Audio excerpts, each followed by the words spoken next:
Hello दोस्तों, good morning all of you. Welcome to IT online education YouTube channel.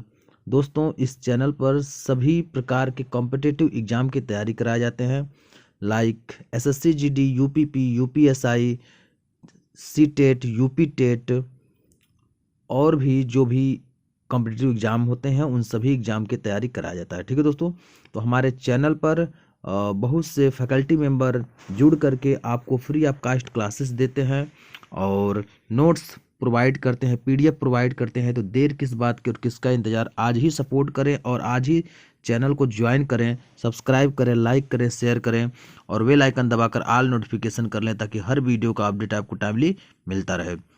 मैं आपका teacher Hemant Gaur आपके लिए आज लेकर के आया हूँ सबसे बेहतरीन, सबसे बेस्ट पीडीएफ क्लासेस, जिसके माध्यम से मैं आज आपको शास्त्रीय नृत्य और प्रमुख भारतीय व्यक्तियों के उपनाम, महत्वपूर्ण प्रतीक व उनके अर्थ, प्रमुख देशों के राष्ट्रीय स्मारक, प्रमुख देशों के सरकारी दस्तावेज, G7 के देश, संयुक्त राष्ट्र संघ के महासचिव यूएनओ, इंटरनेट के शब्द संक्षेप, भारत के अनुसंधान केंद्र, प्रमुख आविष्कार सेकंड, यानी हम लोग ये सारा चीज़ आज पढ़ने वाले हैं जो हमारे एग्जाम के पॉइंट ऑफ व्यू से सबसे महत्वपूर्ण होने वाला है।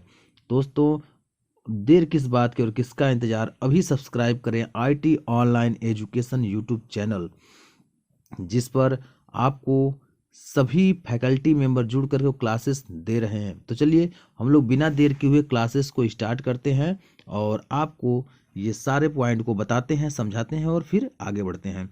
तो दिया है दोस्तों शास्त्रीय नृत्य। शास्त्रीय नृत्य कौन कौन है देखिए दोस्तों, भारतनाट्यम है, कथक है, मणिपुरी है, कुचिपुड़ी है, ओडिसी है, कथकली है। तो दोस्तों, भारतनाट्यम कहाँ का है? तमिलनाडु का है। फिर कथक उत्तर प्रदेश का है, मणिपुरी मणिपुर का है, कुचिपुड़ी आंध्र प्रदेश का है, ओडिसी उड़ीसा का है, कथकली कर्नाटक के और केरल का है। दोस्तों, तो कथकली दोस्तों ये ध्यान रखिएगा, दो जगह का, केरल और कर्नाटक दोनों जगह का। ठीक है, यह एग्जाम के पॉइंट ऑफ व्यू से महत्वपूर्ण है। ठीक है, चलिए अगले पेज पर हम लोग चलते हैं और देखेंगे। यहाँ दिया है प्रमुख व्यक्तियों, प्रमुख भारतीय व्यक्तियों के उपनाम। प्रमुख भारतीय व्यक्तियों के उपनाम क्या है उसके बारे में हम लोग देखेंगे। महात्मा और राष्ट्रपति किसे कहते हैं? राष्ट्रपिता किसे कहते हैं? मोहनदास करमचंद गांधी को कहते हैं। ठीक है, आगे दिया गुरुदेव या विश्व गुरु किसे कहते हैं? रविंद्रनाथ टैगोर जी को कहते हैं। नेताजी किसे कहते हैं? सुभाष चंद्र बोस को कहते हैं। लोकमान्य किसे कहते हैं? बाल गंगाधर तिलक जी को कहते हैं। देशबंधु किसे कहते हैं? चित्तरंजन दास को कहते हैं। विरोधाभासों का मिश्रण मुनि बिन तुगलक को कहते हैं, मोहम्मद बिन तुगलक को कहते हैं। भारतीय इतिहास के नृप सैयद वंश बंधु को कहते हैं। महबूब ए इलाही निजामुद्दीन औलिया को कहते हैं। गरीब नवाज मोइनुद्दीन चिश्ती को कहते हैं। दोस्तों, कितना बेहतरीन प्रश्न मैं आपके लिए लेकर के आया हूँ, इकट्ठा किया हूँ ताकि आपको पढ़ाने में कोई असुविधा ना हो, आपको जानकारी देने में कोई असुविधा ना हो। सबसे महत्वपूर्ण क्लास बन रही है एग्जाम के पॉइंट ऑफ व्यू से। ठीक है दोस्तों, तो चैनल को सब्सक्राइब करें। आप लाइक नहीं करते हैं, शेयर नहीं करते हैं, फटाफट लाइक कीजिए और शेयर कीजिए दोस्तों चैनल को। चलिए अगला हम लोग देखेंगे। यहाँ दिया हुआ है महत्वपूर्ण प्रतीक व उनके अर्थ। महत्वपूर्ण प्रतीक व उनके अर्थ। झुका हुआ झंडा का क्या प्रतीक होता है? राष्ट्रीय शोक का संकेत होता है। क्या दोस्तों? राष्ट्रीय शोक का संकेत होता है अगर झंडा झुका हुआ था। उल्टा झंडा का अर्थ क्या हुआ? असीम संकट, यानी असीम ज्यादा संकट, ये उल्टा झंडा का अर्थ होता है। पीला झंडा का दोस्तों अर्थ क्या होता है? संक्रामित रोग से पीड़ितों को ले जाने वाहन, ले जाने वाला वाहन। ठीक है ना, जो संक्रमित रोग से पीड़ित होते हैं उनको ले जाने का वाहन होता है, उसके लिए पीला झंडा होता है। चक्र का अर्थ क्या होता है? प्रगति का प्रतीक। चक्र का अर्थ क्या होता है दोस्तों? प्रगति का प्रतीक। कमल का फूल का अर्थ क्या है दोस्तों? सभ्यता एवं संस्कृति का प्रतीक। कमल का अर्थ क्या है? सभ्यता एवं संस्कृति का प्रतीक। सफेद कबूतर का अर्थ क्या है दोस्तों? शांति का प्रतीक। सफेद कबूतर किसका है? शांति का प्रतीक। जैतून की शाखा शांति का प्रतीक। जैतून की शाखा भी दोस्तों शांति का प्रतीक है। काला झंडा विरोध का प्रतीक, यानी काला झंडा है उसका मतलब विरोध का प्रतीक है। लाल झंडा खतरे का चिन्ह है। लाल झंडा खतरे का चिन्ह या क्रांति का चिन्ह है। हरा प्रकाश यातायात जाने का। हरा प्रकाश क्या होता है दोस्तों? यातायात जाने का। लाल प्रकाश क्या होता है दोस्तों? यातायात रुकने का, यानी यह शरीर जो भी रोड के नियम होते हैं उस रोड के नियम के अनुसार यातायात रुकने का माध्यम होता है लाल प्रकाश। लाल त्रिकोण परिवार नियोजन के लिए होता है दोस्तों, लाल त्रिकोण परिवार नियोजन के। दोस्तों देखिए कितना अच्छा आपको नॉलेज यहाँ से मिल रहा है इस स्टडी चैनल पर जिसका नाम है IT ऑनलाइन एजुकेशन। चलिए अगले पेज पर हम लोग चलते हैं। इस पेज पर दोस्तों हम लोग देखेंगे प्रमुख देशों के राष्ट्रीय स्मारक के बारे में, यानी प्रमुख देशों के राष्ट्रीय स्मारक कौन कौन है। सबसे पहले हम लोग देखेंगे पीसा, इटली में है। पीसा कहाँ है दोस्तों, इटली में है। क्रेमलिन, क्रेमलिन कहाँ है दोस्तों, रूस में है। क्राइस्ट द रिडीभर स्टैचू, ये कहाँ है दोस्तों, ब्राजील में है। Rio de genito, Rio de genito, ये कहाँ है दोस्तों, ये आपका स्टैचू ऑफ जिसको लिबर्टी न्यूयॉर्क, ये कहाँ है, USA में है। स्टैचू ऑफ लिबर्टी USA में है। स्टैचू ऑफ यूनिटी दोस्तों कहाँ है, भारत में है। स्टैचू ऑफ यूनिटी भारत में है।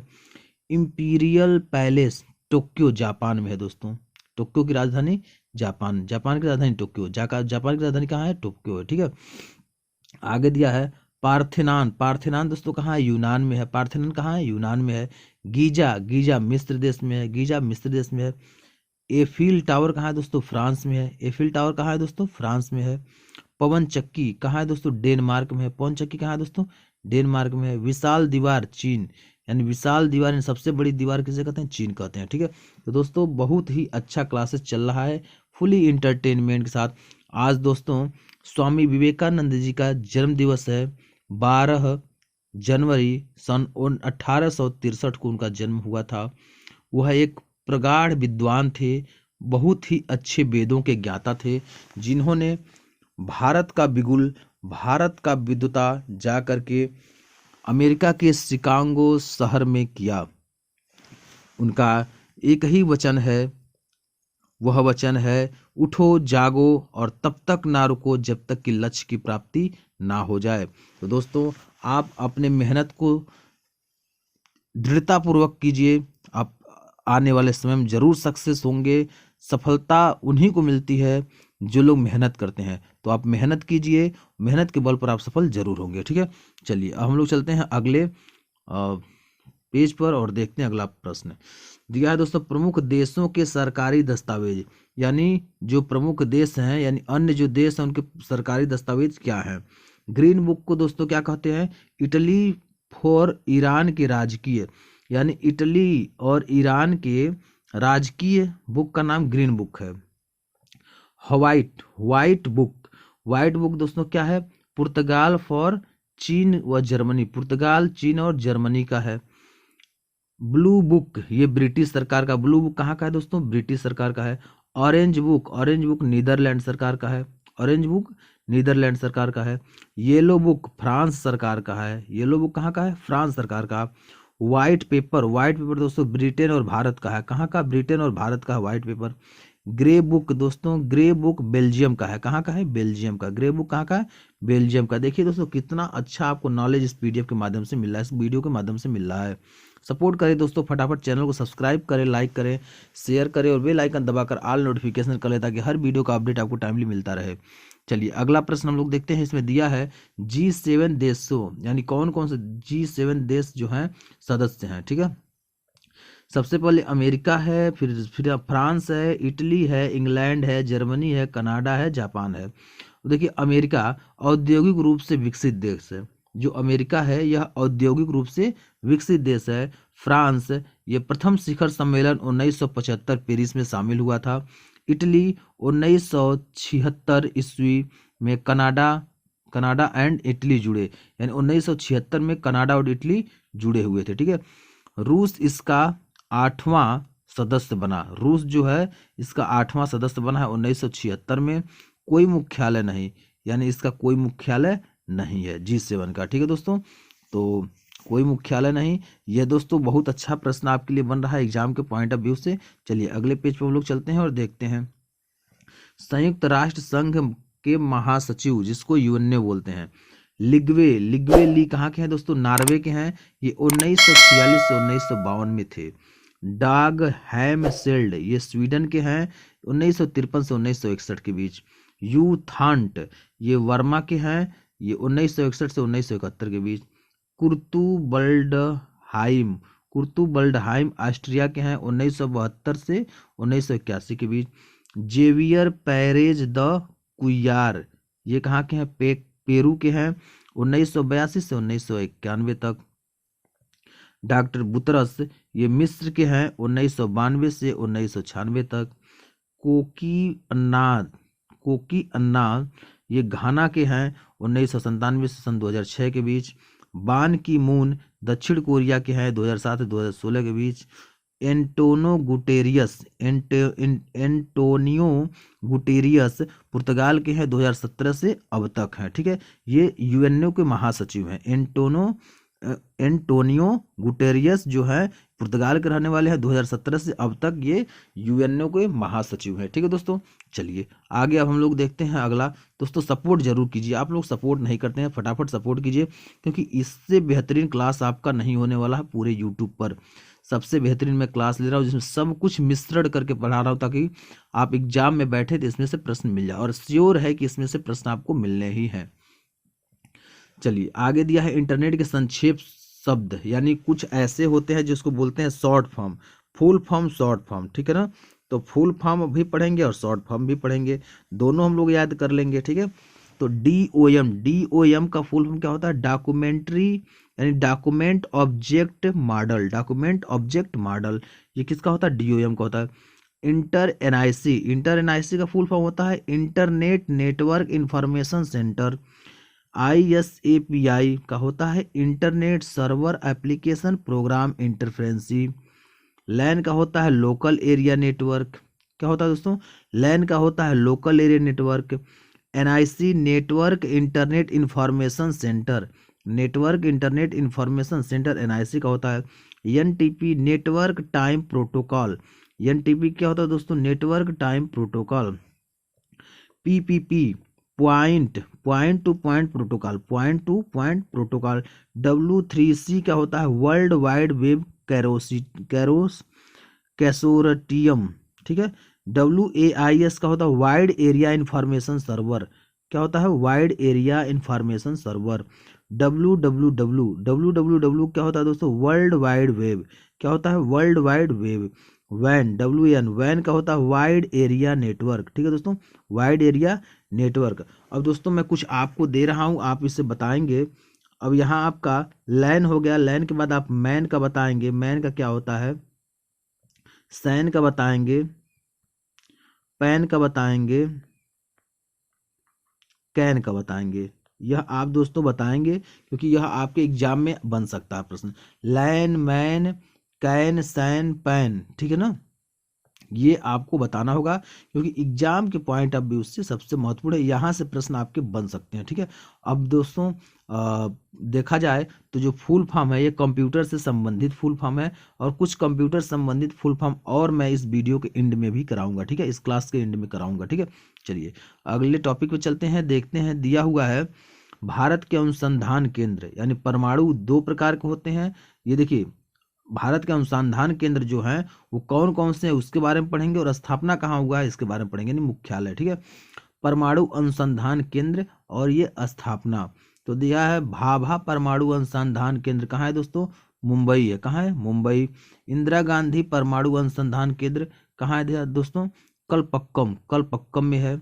उसके बाद देखेंगे राजा रमन सेंटर फॉर एडवांस, कहाँ है, इंदौर में है दोस्तों। वैश्विक नाभिकीय ऊर्जा साझेदारी केंद्र कहाँ है दोस्तों, ये मुंबई में है। ये दोस्तों ये गलत है, मुंबई में है, ठीक है। मुंबई में क्या है आपका, वैश्विक नाभिकीय ऊर्जा साझेदारी केंद्र मुंबई में है। वेरिएबल ऊर्जा साइक्लोट्रॉन केंद्र कहाँ है, कोलकाता में है। परमाणु पदार्थ अन्वेषण एवं अनुसंधान कहाँ है दोस्तों, हैदराबाद में है, ठीक है दोस्तों। तो ये आपके देखिए कितने बेहतरीन प्रश्न है, जो आपको सभी प्रश्न एक साथ एक वीडियो में जोड़ रहे हैं, और बहुत ही आसान शब्दों में आपको समझा रहा हूँ, ठीक है। चलिए 10वां नंबर में हम लोग देखेंगे, पेज पर दिया है प्रमुख आविष्कार एवं आविष्कारक, ठीक है ना। कौन कौन के ऐसे आविष्कार हैं जिसका आविष्कार हुआ और उसके आविष्कारक भी हैं, ठीक है, किसने आविष्कार किया और कब किया, ठीक है। चलिए यहाँ हम लोग देखते हैं, दिया हुआ है पोलियो ड्रॉप का आविष्कार किसने किया दोस्तों, अल्बर्ट सैबिन ने पोलियो ड्रॉप का आविष्कार किया। जेनेटिक कोड, जेनेटिक कोड का डॉक्टर हरगोविंद खुराना ने किया था आविष्कार। जेनेटिक कोड का डॉक्टर हरगोविंद खुराना ने इसका आविष्कार किया था। स्ट्रेप्टोमाइसिन, स्ट्रेप्टोमाइसिन का आविष्कार वैक्समैन ने किया था। कौन किया था दोस्तों? वैक्समैन ने किया था स्ट्रेप्टोमाइसिन का आविष्कार। होम्योपैथिक का सैमुअल हनीमैन है। दोस्तों होम्योपैथिक कौन है? सैमुअल हनीमैन है। ओपन हार्ट सर्जरी का वाल्टन लिलीहक, वाल्टन लिलीहक ने किया था ओपन हार्ट सर्जरी का आविष्कार। Test tube body, test tube body का आविष्कार एडवर्ड्स एवं स्टेप्टो ने किया था। ठीक है दोस्तों, टेस्ट ट्यूब बॉडी का आविष्कार एडवर्ड एंड टेप्स्टो ने किया था। इंसुलिन का आविष्कार बेटिंग एवं बेस्ट ने किया था। बेटिंग एवं बेस्ट ने इंसुलिन का आविष्कार किया था। रक्त परिवर्तन का आविष्कार कार्ल लैंड स्टीनर ने किया था। कार्ल लैंड स्टीनर ने रक्त परिवर्तन का क्या किया था? आविष्कार किया था। कुष्ठ के जीवाणु, कुष्ठ के जीवाणु को खोज हेंसन ने किया था। कौन? हेंसन ने किया था कुष्ठ के जीवाणु खोज। आरएच फैक्टर, आरएच फैक्टर का आविष्कार कार्ल लैंड स्टीनर ने किया था। ठीक है। किडनी मशीन का आविष्कार कोल्फ ने किया था। किडनी मशीन का आविष्कार किसने किया था? कोल्फ ने किया था। कैंसर के जीन का खोज रॉबर्ट विनबर्ग ने किया था। कैंसर के जीन का खोज किसने किया था? रॉबर्ट विनबर्ग ने किया था। ठीक है दोस्तों, उम्मीद है आपको ये पूरा क्लास समझ में आ गया होगा, क्योंकि बहुत बेहतरीन ढंग से मैं आपको समझाया हूँ। तो सबसे बेहतरीन ये क्लास था जिसमें आपको सभी प्रकार के क्वेश्चन कराया हूँ, सभी प्रकार के क्वेश्चन को कवर कराया हूँ। अब आप ये वीडियो देख लेंगे तो इसमें से आपको 1 से 2 प्रश्न जरूर एग्जाम में मिल जाएंगे एसएससी जीडी के। ठीक है, उम्मीद है कि आप बहुत मन से देख रहे होंगे और उम्मीद है कि आप स्टूडेंट हम लोगों को सपोर्ट करेंगे, क्योंकि आपके लिए सभी फैकल्टी मेंबर को जोड़ करके फ्री ऑफ कास्ट क्लासेस दिलवा रहा हूं। तो आपका इतना परम कर्तव्य बनता है कि हमारे चैनल के लिंक को अधिक से अधिक लोगों तक पहुंचाएं। चैनल अभी नया है, आप सपोर्ट करेंगे तो आप भी आगे बढ़ेंगे और हम भी आगे बढ़ेंगे और आपको और बेहतरीन बेहतरीन क्लासेस प्रोवाइड करते रहेंगे। ठीक है दोस्तों, तो चैनल को सपोर्ट कीजिए, लाइक कीजिए, सब्सक्राइब कीजिए और बेल आइकन दबाकर ऑल नोटिफिकेशन कर लीजिए, ताकि हर वीडियो का अपडेट आपको टाइमली मिलता रहे। अब दोस्तों मैं यहाँ आपको कुछ फुल फॉर्म के बारे में बताता हूँ, जिसे आप नोट डाउन करते जाइएगा। जैसे मैं बोलूँगा वैसे नोट डाउन कर दीजिएगा। दोस्तों यूपीएस का अगर फुल फॉर्म पूछ दिया, यूपीएस का फुल फॉर्म पूछ दिया तो क्या होता है? अनटरप्टेड पावर सप्लाई। ठीक है दोस्तों, अनटरप्टेड पावर सप्लाई होता है यूपीएस का फुल फॉर्म। अगला है, मान लीजिए पूछ दिया सीपीयू का फुल फॉर्म। दोस्तों सीपीयू का तो क्या होता है? Central processing unit. क्या होता है दोस्तों? Central processing unit. अगला है दोस्तों, अगर सीयू का फुल फॉर्म पूछ दिया तो क्या होता है? Control unit. क्या होता है दोस्तों? Control unit. एमयू का दोस्तों पूछ दिया तो क्या होता है? Memory unit. क्या होता है? मेमोरी यूनिट होता है। ठीक है दोस्तों, अगला क्वेश्चन अगर पूछ दिया एयू का पूछ दिया तो अर्थमेटिक यूनिट होता है। क्या होता है दोस्तों? अर्थमेटिक यूनिट होता है। अगला हम लोग देखेंगे, अगर दे दिया है दोस्तों एएलयू दे दिया है दोस्तों, क्या होता है? Arithmetic logic unit. क्या होता है दोस्तों? अर्थमेटिक लॉजिक यूनिट होता है। ठीक है दोस्तों, उसके बाद अगर दे दिया है लैन, LAN तो लोकल एरिया नेटवर्क होता है। दे दिया है मैन तो मेट्रोपोलिटन एरिया नेटवर्क होता है। दे दिया है सैन तो सोशल एरिया नेटवर्क होता है। दे दिया है पैन तो पर्सनल एरिया नेटवर्क होता है। और दे दिया है कैन तो होता है क्या है? कैंपस एरिया नेटवर्क होता है। ठीक है ना। और दे दिया है वैन तो ये क्या होता है? वाइड एरिया नेटवर्क होता है। दोस्तों कितना बेहतरीन प्रश्न मैं बता रहा हूँ, ये आपके एग्जाम के पॉइंट ऑफ व्यू सबसे महत्वपूर्ण है। आगे दे दिया जीयूआई, जीयूआई का दोस्तों दे दिया तो क्या होता है? Graphical user interface, graphical user interface. दे दिया दोस्तों सीयूआई तो कैरेक्टर यूजर इंटरफेस। सीयूआई का पूरा नाम क्या होता है दोस्तों? Character user interface. ठीक है दोस्तों, देखिए आपके एग्जाम के पॉइंट ऑफ व्यू से मैं प्रश्न करा रहा हूँ जो एग्जाम के लिए बेहतर है। ठीक है, अगले प्रश्न को हम लोग देखेंगे। तो यहाँ और क्या प्रश्न बन सकता है दोस्तों, आप अगर कोई भी डाउट मन में हो तो जरूर पूछें। ठीक है, अब देखिए क्या होता है? सी यू से क्या होता है? Control unit. सी यू से क्या होता है दोस्तों? कंट्रोल यूनिट होता है। मेमोरी यूनिट के बारे में बता ही दिए हैं। ठीक है, और भी बहुत सारे होते हैं प्रश्न, जैसे BIOS, binary input output system. ठीक है, BIOS क्या होगा? बाइनरी इनपुट आउटपुट सिस्टम होता है। क्या होता है? बाइनरी इनपुट आउटपुट सिस्टम होता है। इस बात का ध्यान रखिएगा, यहाँ से पूछ सकता है। ठीक है, ये देखिए दोस्तों बीट, बीट का फुल फॉर्म क्या होता है?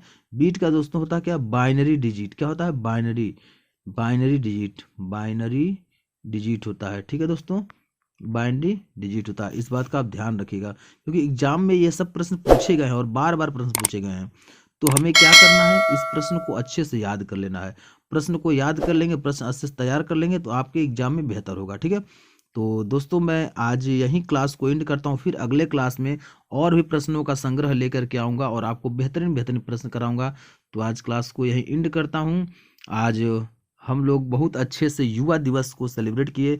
तो IT online education YouTube channel की तरफ से आप सभी प्रिय विद्यार्थियों को, आप सभी प्रिय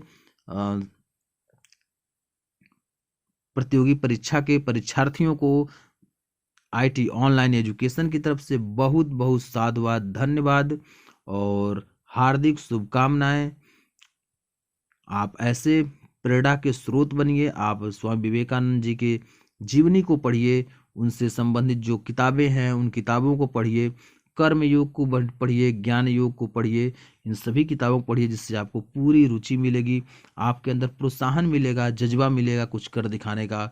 तो आप मेहनत कीजिए तन मन से, आपको जरूर सफलता मिलेगी। तो आज मैं वाणी को यही विराम देता हूँ। जय हिंद, जय भारत।